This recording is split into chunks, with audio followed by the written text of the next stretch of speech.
Conscious consumerism in the beauty world is absolutely exploding. But with all the different labels and certifications out there, it's so easy to get a little lost. So today, we're going to cut through all that noise and really look at two of the biggest ones, vegan and halal beauty. Okay, let's get into it. So you've probably seen these labels around, maybe even on the same exact product, vegan, halal. They both seem to signal some kind of ethical choice, right? But are they just two words for the same thing? Well, that's the big question we're going to answer today. We're about to break these two standards down piece by piece. And I promise, by the end of this, you are going to be a pro at spotting the differences and understanding exactly why it all matters when you're deciding what to buy. All right, let's start with the absolute basics. What do these terms actually mean? It's time to get our definitions straight, and we'll start with the one you probably run into the most. First up, vegan. The philosophy here is really, really simple.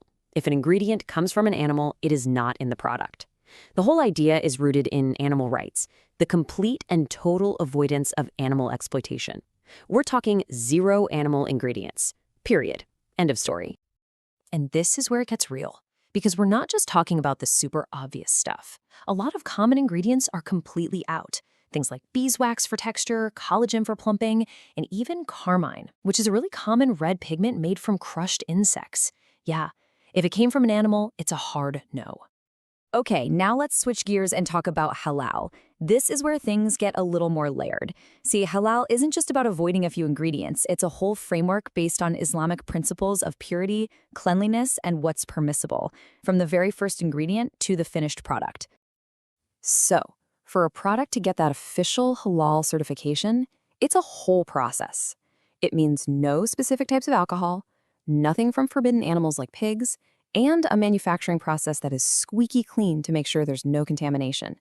It really is a top-to-bottom standard of purity.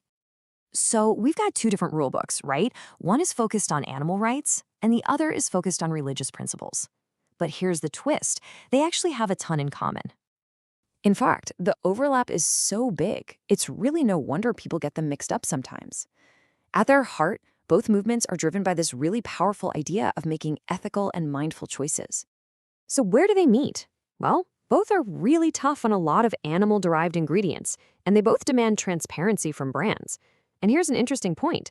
While vegan doesn't automatically mean cruelty-free, that's a whole other certification. Both philosophies line up perfectly with the growing demand for no animal testing.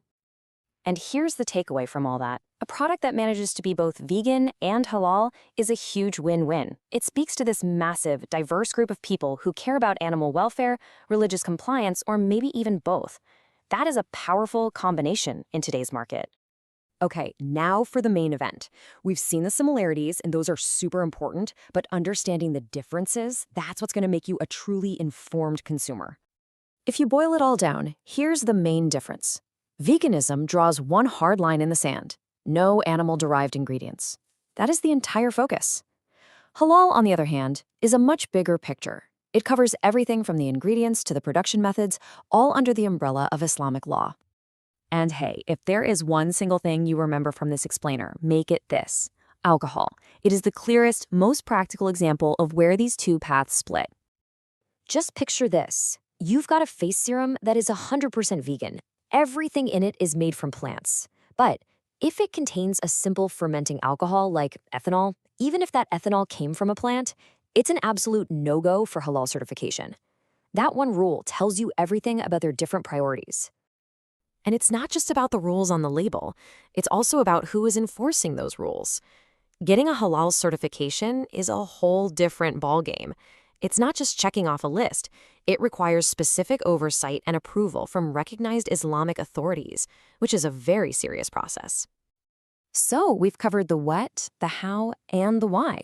We've defined the terms, we've found the common ground, and we've pinpointed the key differences. So now let's just talk for a second about what this all means for the future. At the end of the day, why does any of this really matter to you? I mean, you're standing in a store looking at a product. What's the real-world impact of knowing all these little distinctions? Honestly, it's a win for everybody.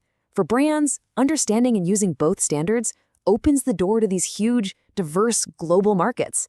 And for us, the consumers, it means clarity. It means we get more choices that actually line up with our personal values.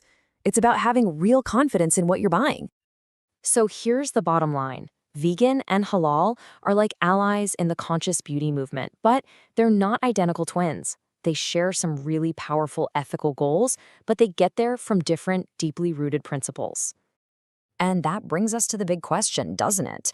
As more and more brands embrace both of these labels, are we seeing the future of beauty right now?